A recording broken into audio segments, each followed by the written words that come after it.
बेबायदि जिनाखि निष्कृतिनि जिनाखि दिमागनि मानसि लिडारखौ जोङो नेवसिनांगौ नङाब्ला जोंनि बर' जाथिया साफा जासिगोन दिनै जों कनभार्ट खालामग्राखा ख्रिस्टियानफ्रा नोंथाङाथ' बर' नङाना दाख्लै थांनाय समायखेरा एसेमब्लिनि एमएलए जानाय समाव संस्कृत भाषानिसो नोंथाङा समायखेरा लादों बर' भाषानि लायाखै दा बे दिनै 110% सियर जाबाय नोंथाङा खुलुमबाय रायजो राजा नोंथांमोन आं दिनैहाय बाथ्रा बुंनाय नङा अनलि खोनासंग्राल' जागोन थ' जिहेतु दाखालि सार बिस्वजित दैमारिया मोनसे धोरोमखौ लानानै माखासे बाथ्राखौ बुंनायखौ नुदों थ' आंनि मथेब्ला बिनि सार बिस्वजित दैमारि जाखिनि बाथ्रा बुंनाय बियो गावनि व्यक्तिगत बाथ्रा नङा होननानै आं सानो बे गावनि व्यक्तिगत बाथ्राखौ गावनि गोसोजों बेखौ बुङाखै होननानै आं सानो आंनि गोसोजों नाथाय बेयाव बाथ्राया सोरबा सासे बा गभर्नमेन्टनिफ्राय बुंनो होदों जानांगौ खुब सम्भब बियो बिस्वजित दैमारि सारा बे गावनि गोसोनिफ्राय बेखिनि बाथ्राखौ बुङाखै आरो जानायबो नङाफोरबायदि मोनदों आं खारन जिखिनि बाथ्रा बुंनाय बियो गासिबो गभर्नमेन्टनिफ्राय माखासे बाथ्रा बुंनायफोरबायदिसो मोनदों थ' जियानो जाया मानो आं बिनि सायाव माखासे बाथ्राखौ बुंनो सानाखै सासे व्यक्ति सम सम धोरोमनि बाथ्राखौ लानानै अखनबा बर' रायजो राजानि जिहेतु अलखदनि सम ना बे समाव बिथाङा ओंखारो बा बाथ्राखौ बुङो जों बे बाथ्राखौ जों एसे खोनासंनानै लानि बिनि उनाव नांगौ जायोब्ला जोबथारनायाव आं फंनैसो बाथ्राखौ बुंहैफिनगोन थ' बिदिब्ला जों खोनासंनानै लाग्रोनि बर' हारि खौसे जा माखासे दैदेनगिरिफ्रा जोबस्रांलांनायनि लामायाव लांगासिनो दं आङो बिशप डक्टर समनि सिमां इस्लारि नेशनेल ख्रिस्टियान काउन्सिल आसाम स्टेटनि आफादगिरि आं दिनै बिटिसिआव गैया जोबोद गोजानावसो दङ थान्दा थान्दा कुल जायगा दाबो 24-25 सानजौफु जाबाय अब्लाबो आं बे भिडिअखौ खालामनांगौ गोनां जाबाय थांनाय बावैसो साननि सिगां जोंनि मेलेम भरा मिस्टार बिस्वजित दैमारिया जि स्टेटमेन्ट होदों बेनि आङो 1 नाम्बार 2 नाम्बार 3 नाम्बार आं फिननाय होनो थांगासिनो दं 1 नाम्बाराव बिथाङा बुंदों बर' ख्रिस्टियानफ्रा माइनरिटियाव थानो ना ट्राइबेलाव थानो बेखौ डिसाइड खालामनानै बिथाङा बुंदों हु आर इउ टु आस्क दिस कुइसन दिनैसिमबो जोंनि बाबा साहेबनि जिनाखि मा होनना बुङो बेखौ संबिजित जोंखौ सोंनो हायाखै बर'आव थानो ना ख्रिस्टियानाव थानो ना हारसायाव थानो ना माहाय थानो दिनैसिमबो जोंनो फ्रिदम होगासिनो दङ मोजां मोननो थाखाय आरो नोंथाङाथ' बर' नङाना दाख्लै थांनाय समायखेरा एसेमब्लिनि एमएलए जानाय समाव संस्कृत भाषानिसो नोंथाङा समायखेरा लादों बर' भाषानि लायाखै दा बे दिनै 110% सियर जाबाय नोंथाङा बर' नङा दिनै जोंनि मोनखानाय बिटिसि थांनाय बाराव जेनाखि जोंनि बिदा गेदेर आदा लान्थामोना एग्रिमेन्ट एकर्ड खालामनानै सालायबोगासिनो दं दाबो सालायगासिनो दङ दिनै बे गासैबो बिटिसिआबो नोंथांनि बादिब्ला जेनेरेल जाहैसिगोन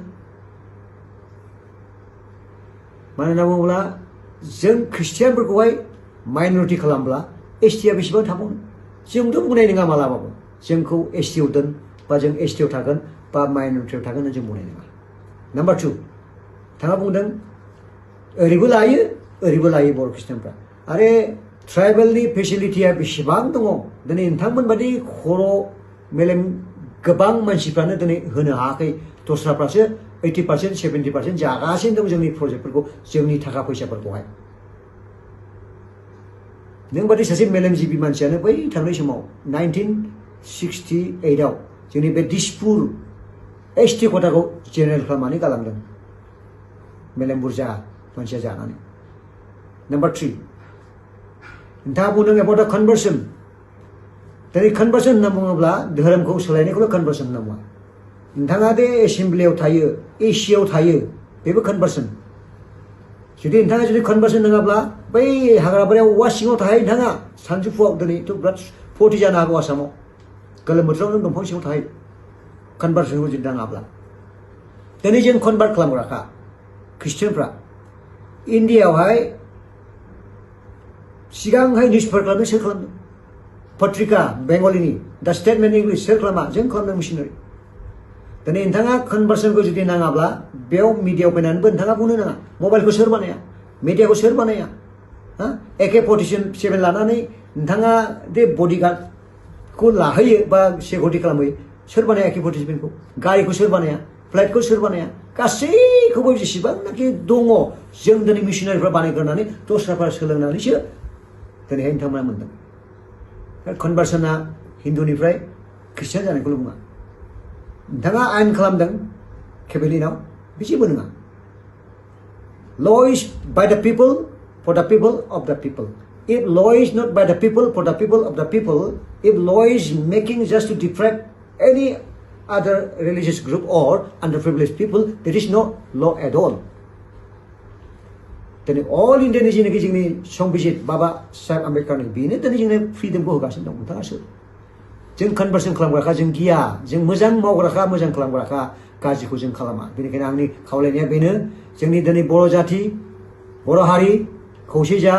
बेबायदि जेनाखि निष्कृतिनि जेनाखि दिमागनि मानसि लिडारखौ जोङो नेवसिनांगौ नङाब्ला जोंनि बर' जाथिया साफा जासिगोन जोंनि गासैबो बिटिसिखौबो दस्राफ्रा दखल लासिगोन बिथाङाथ' थांखाबाय गेरुआव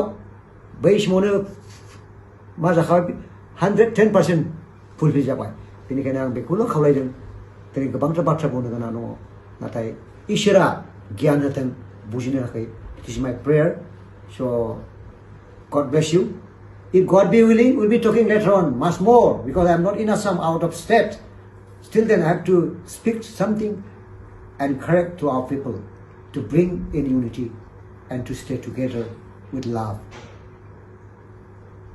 beside religion beside any categories we have to be together this is what God created us जों दिनै ख्रिस्टियान जानानै जों दिनै गोबांथार जोङो बर' हारिनि हाबाखौ जों मावगासिनो दं जों मावलांगोन आरो आं बुंबावगोन जोंनि जेनाखि सेन्सास बे सेन्सासआवबो दिनै जोंनि गासैबो बर' ख्रिस्टियानफ्रा ख्रिस्टियान धोरोम गावनिखौ लिरनांगौ बर'आ बर'खौ लिरनांगौ আপোনালোকে সকলো যি ধৰ্ম নিজৰ ধৰ্ম বা যি জাতি সেই সেন্সাছত লিখিব লাগে সেই মোৰ অনুৰোধ thank you God bless you